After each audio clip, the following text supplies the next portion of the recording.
Jason Miyares, Republican from the great state of Virginia, joins me now. Your Honor, why aren't these protesters outside the justices' homes, why they're not being prosecuted?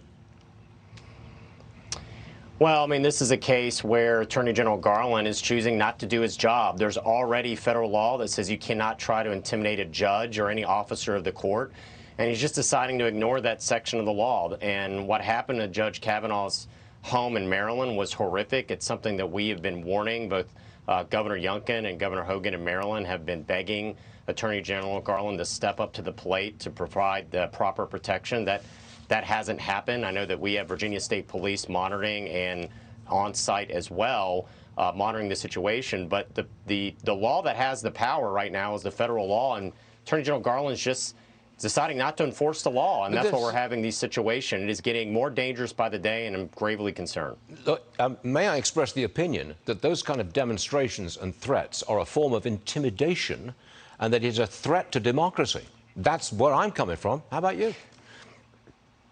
Well, yeah, I mean, it's clear 1507 of the United States Code explicitly says that. You can't try to show up at a judge's home or even a witness's home and try to intimidate them to change their position. That's what's happening right now. But the Department of Justice in D.C. right now is choosing not to enforce the law, and it's tragic. San Francisco voters recalled progressive DA Chesa Boudin. You joined the Protecting Americans Project Action Fund. I believe you're trying to remove soft-on-crime DAs. Do you have your sights on anybody in particular?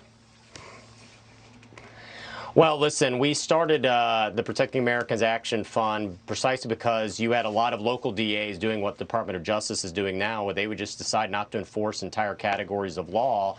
And in California this week, you saw Californians got mugged by reality.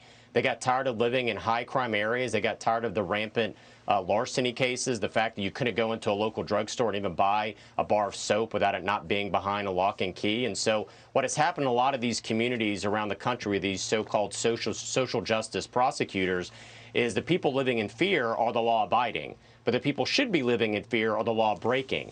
It is inverse what has happened, and so we've had this moment in our country where people keep talking about criminal justice reform, and they forget criminal justice reform without criminal justice is not reform. It's distorted justice, because the one word you never hear these social justice warriors talk about are victims. And what we want to focus is getting district attorneys elected that care about victims, that care about targeting these violent repeat offenders and get them off our streets. And that's going to be what's going to be the most effective way to lower violent crime, is get the repeat offenders off our street. California adopted a lot of these pie-in-the-skies reforms that ended up being disastrous, things like cashless bail, early release of violent offenders, not prosecuting entire categories of crime. They not surprisingly saw a crime explosion. We want to try to get district attorneys in place that actually believe in the rule of law and prosecuting violent criminals. All right. Mr. Attorney General, I'm sorry we're out of time. Love to keep talking. We'll see you again.